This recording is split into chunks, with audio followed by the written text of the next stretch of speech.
தன்னை மறந்து மண்ணில் விழுந்து இளமை மலரின் மீது கண்ணை இழந்த வந்து தேக சுகத்தில் கவனம் காட்டு வழியில் பயணம் கங்கை நதிக்கு மண்ணில் அணையா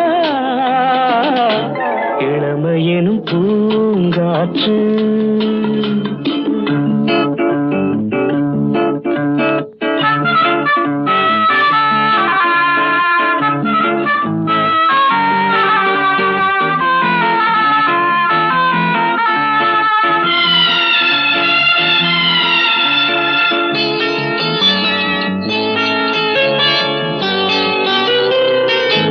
அங்கம் முழுதும் பொங்கும் இளமை இதம் பதமாய் தோன்ற அள்ளி அணைத்த